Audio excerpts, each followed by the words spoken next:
any cellular automaton. Mm-hmm. And what was missing from Smolin's hypothesis was anything that would essentially serve as a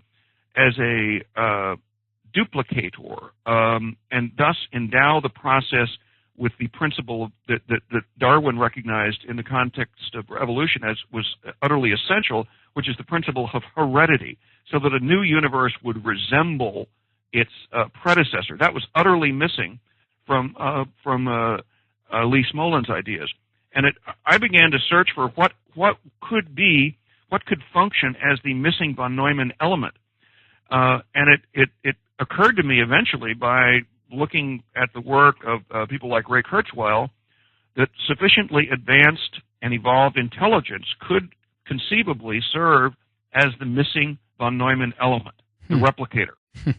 Well, that's how I came on the idea. And I certainly did not anticipate, it was only after I framed this hypothesis that its extraordinary implications slowly began to dawn on me. I certainly did not anticipate them at the beginning of the process of discovery. And the whole experience reminds me of graphically displaying a fractal, or graphically displaying the results of running cellular automata through millions of iterations. In Darwin's wonderful phrase, from so simple a beginning, endless and totally unsuspected diversity and richness of detail emerges almost miraculously. And do you think that that's in the seed, so to speak, of creation to begin with? Because some people have argued that how can a higher life form come out of a lesser one, if you will? Well, that's the interesting thing, and I think that if there is an element of programming built in, then just as DNA can create from a very simple, undifferentiated stem cell, if you will, a mature, complex organism with a massive brain, so too the universe can create a massively distributed form of intelligence from so simple a beginning, as Darwin put it. How is your view in terms of multiverses? Are there other universes out there being created as we go as well? Almost by necessity. I'm a multiverse kind of guy. Yeah. But it's and that's actually where some of my most recent work has focused, because there is the concept of the multiverse coupled with the sort of M-theory notion of a vast landscape of possible sets of physical laws and constants. Those two ideas are kind of merging now, and that's becoming really, I would say, the predominant view of advanced cosmologists and astrophysicists, people like Andre Linde at Stanford, Susskind at Stanford. Where I truly differ from them, though, is their willingness to simply say that the reason the laws of our cosmos are bio-friendly is that we happen to occupy one in 10 to the 500th power possible universes that exhibit bio-friendly laws. That's just, to me, that kind of explanation is just like giving up. It's as if Darwin were sitting and looking at the fabled tangled bank, with which he closes the origin of species, and say, well, gee, of course it had to evolve and emerge in just this way. Otherwise, Charles Darwin, would not be here to observe it. Sure. Yeah. That's not an explanation. That's a tautology. You mentioned M theory as well as a kind of, that's an extension basically of string theory that incorporates 10 or 11 dimensions, what have you. That's right. So again, I guess that even extended dimensions comes into your work as well, then, right? Well, yes, I think that and it's really, and this is a really interesting point that what is traditionally, and I have to give credit here to Andre Linde for making this point. What is traditionally regarded as a key weakness of M theory, that it offers too many alternatives for possible universes, if you will, or possible combinations of strings, so that you can. It's like Alice's Restaurant.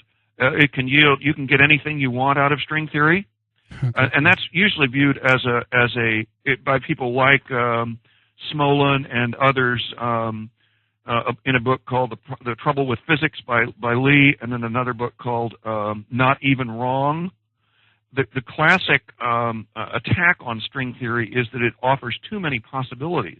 However, if in fact the function of the laws and constants of physics is to serve as a kind of cosmic DNA, a recipe, if you will, for the emergence of a life-friendly cosmos, then that becomes a key strength. Because it allows those features of M theory to essentially function as a coding device. The arbitrariness is absolutely critical if the function of the laws and constants is to serve as a coding device.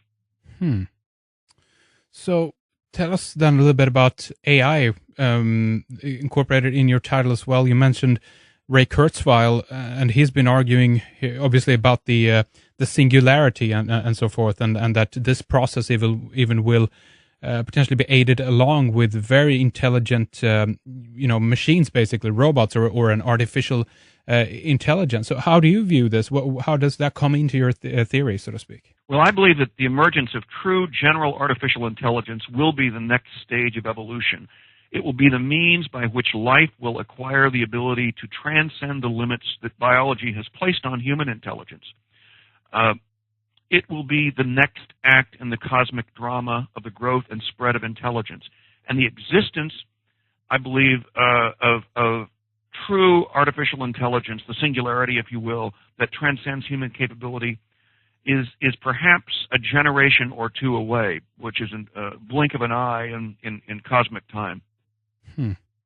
So, I mean, some people have argued in a kind of a Terminator scenario, if you will, that AI might actually at one point even see us not worthy of continuing the process, that all things can happen, so to speak, when you let an intelligence go loose like that.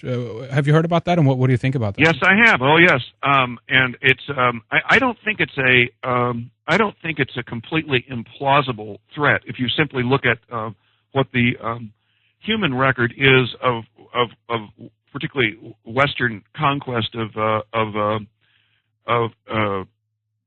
cultures that existed in other parts of the world, of native cultures. I think it's an entirely plausible outcome. And in fact, NASA actually commissioned me to do a chapter in a book that was just published called Cosmos and Culture. That's the name of that book. That examined this possibility and suggested scenarios for how to avoid it. And the traditional ideas about this have been that you need to sort of program in something like Isaac Asimov's 3 laws of robotics. Sure. That would ensure that post-human AI would be human friendly. And I think that's certainly a worthy approach to take, but it may be futile, because the idea that you could control in that way a form of intelligence that would vastly transcend human intelligence, I think may be a bit naive. I think a better approach, and the one that I advocated in my chapter in the NASA book, is to essentially embrace a vision, if you will, a cosmological vision that reserves a place for humans, other forms of biological life, and also transhuman artificial intelligence that essentially posits that we're all involved in a kind of collective enterprise of transforming the cosmos into a vast living mind. And it sounds a little bit almost like I'm trying to design a religion that would constrain AI. But that's one way to look at it, I guess. But it's also a way of just saying, maybe from the get-go, we should create the sense that there's a place for all of us, that we can all get along. And what about the bridge in between here? Transhuman. You mentioned that transhumanism as a overarching idea as well. We're talking about basically mergence of AI or very intelligent systems, computer systems, or what have you, together with a human being. Do you view that then in your overall theory or thesis as a kind of a natural process, or very much a natural process? Really? It's very much a natural process. It's a and you can see it, manifest